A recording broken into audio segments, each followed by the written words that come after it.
mau tanya, apakah jika laki-laki sholat di rumah terus, apakah berdosa atau tidak? Sebabnya apa?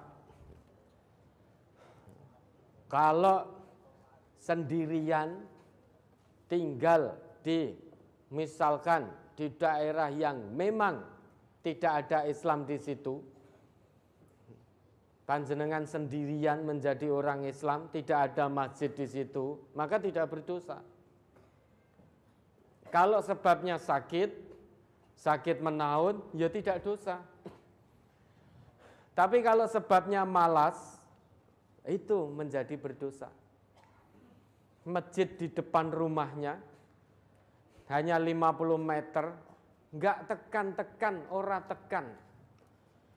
Tetapi gunung jauh dari rumahnya, dia hobi naik gunung, gunung dimanapun akan dia parani.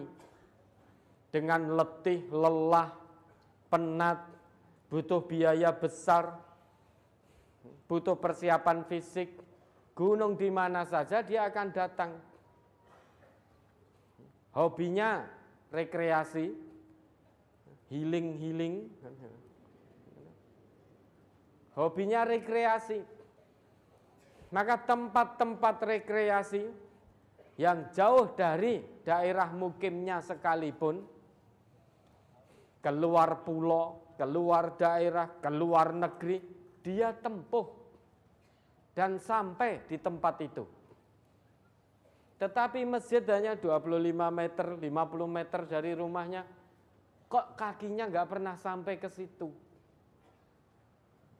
Tempat bekerjanya jauh, demi rupiah dia tempuh, datang terus, dan bendina ya wirawiri lewat ngarep masjid kuwi. Mau pergi keluar rumah, mau ke tempat pekerjaannya juga lewat depan masjid itu. Mau rekreasi juga lewat depan masjid. Mau jajan juga lewat depan masjid. Wong kebetulan masjid ada depan rumahnya.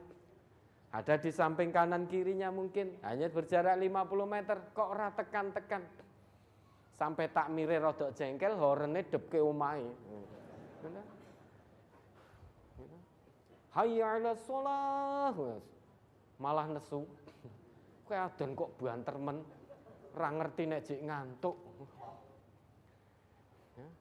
Kalau sudah 40 tahun, 50 tahun, 30 tahun Allah berikan hidup, hatinya tidak tergerak untuk melangkahkan kakinya datang ke masjid.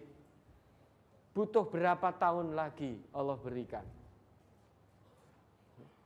Padahal masjid sudah dekat sekali, horene madep ke rumahnya. Kok tidak datang? Butuh berapa lagi? Butuh berapa lama lagi? Kalau ada laki-laki yang seperti itu, tanpa udzur, dan dia tidak mau ke masjid, dia berdosa.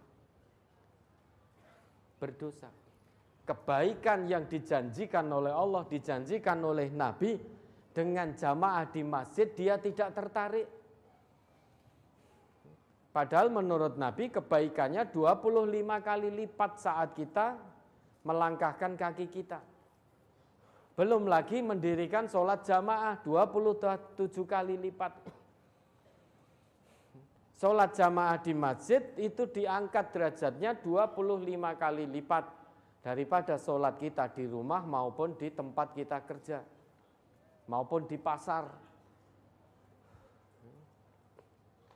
Belum lagi sholat jamaah di masjid itu termasuk sunnah-sunnah petunjuk. Kenapa? Fa innallaha syara'a li nabiyyikum sunanal huda wa innahunna min sunanil huda. Kata Abdullah bin Mas'ud begitu.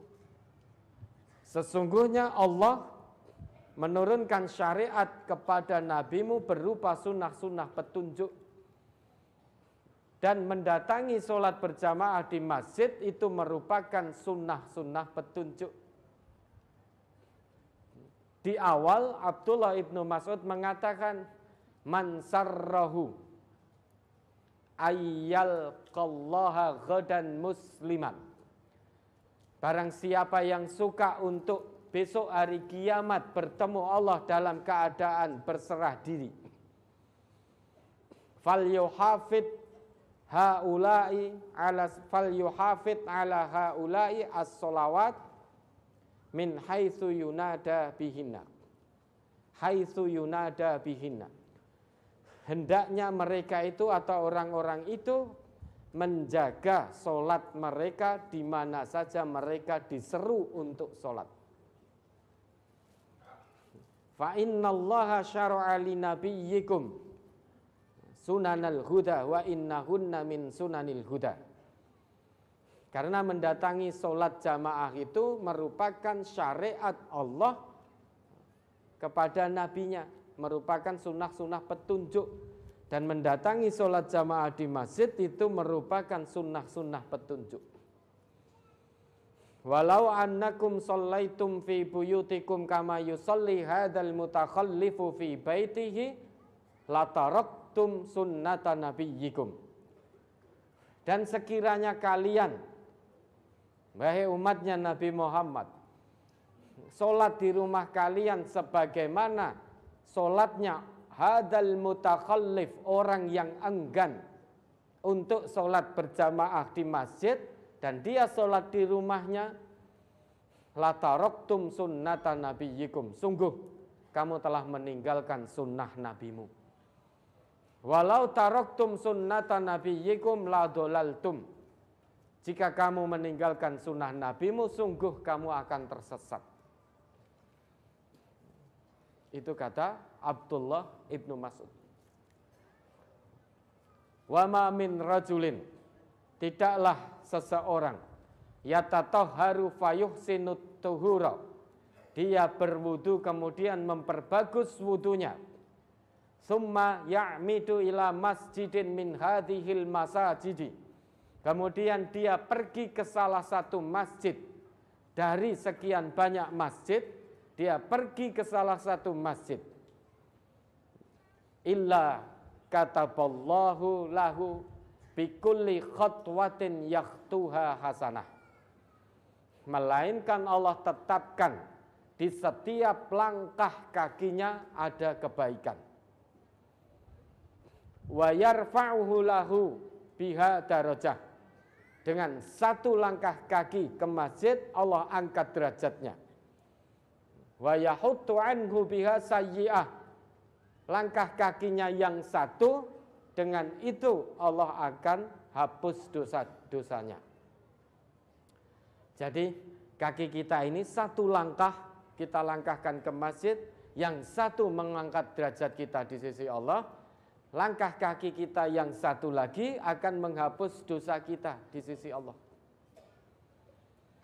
Sudah tahu seperti ini kebaikannya, namun banyak umatnya Nabi Muhammad yang enggan untuk sholat berjamaah di masjid. Maka Abdullah bin Mas'ud mengatakan, walaqad ra'aituna, dan sungguh aku telah melihat keadaan kita, yaitu keadaan orang-orang Islam.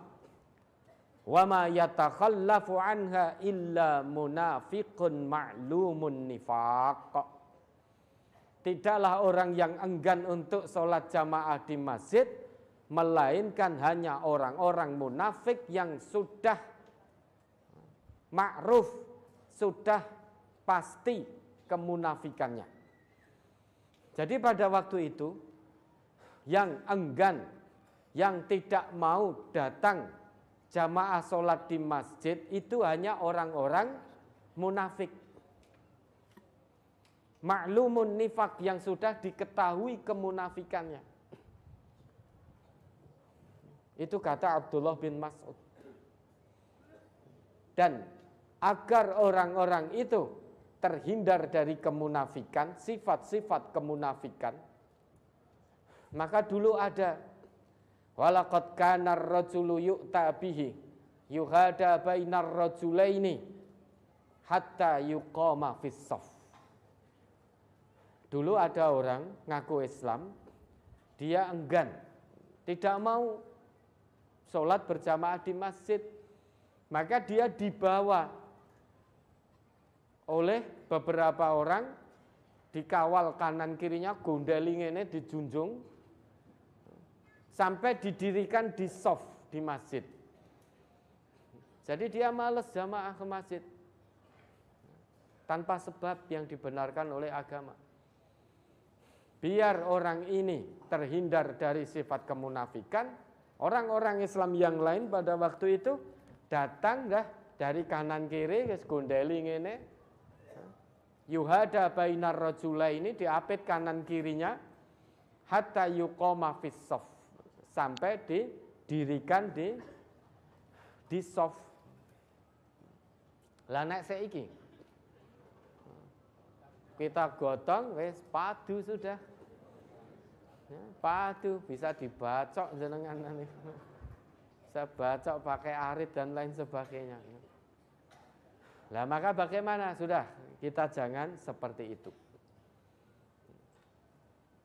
Maka betul Bapak Ibu ya, salah satu dari 7 golongan yang dijanjikan oleh Nabi mendapatkan naungan dari Allah pada hari kiamat kelak.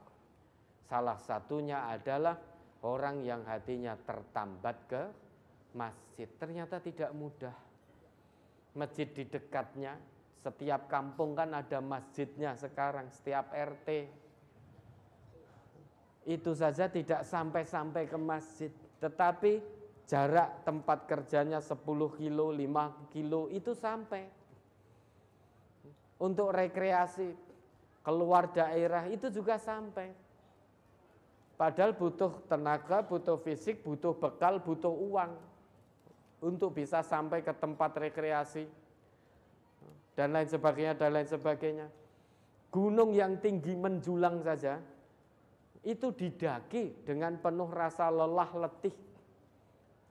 Hatinya tertambat ke tempat-tempat rekreasi. Seseorang yang hatinya sudah cinta pada tempat-tempat rekreasi, dia akan tempuh jarak untuk sampai ke sana. Tapi kenapa hatinya tidak tertambat ke masjid? Sehingga kalau dengar azan, lagi mau sholat maghrib, iki wis azan isya. Berarti dia malas untuk sholat jamaah. Lagi nyeleh ke bokong, lagi bar sholat maghrib, lah kok wis adzan isya meneh. Sehingga dia merasa terbebani saat mendengar panggilan sholat. Padahal orang yang beriman itu rindu dengan panggilan sholat. Coba pandemi kemarin, iya toh? Yang setiap saat kita mendengar panggilan adzan, saat pandemi kemarin jarang kita mendengar. Ada kerinduan dalam hati. Ya Allah, angkat pandemi ini ya Allah agar hamba bisa sholat jamaah di masjid. Allah sudah berikan keadaan baik, ayo janjimu mana? Kok jadi males meneh? Ya Allah, angkat pandemi ini ya Allah biar hamba bisa ngaji dengan tertib, dengan aman, nyaman, tenang. Ayo, Allah sudah beri keadaan nyaman, mana janjimu? Janji tinggal janji, koyo lagu itu. Ya, kalau memang tanpa sebab, hanya rasa malas, berarti dia punya sifat kemunafikan. Itu harus segera dihilangkan. Oke, ada lagi?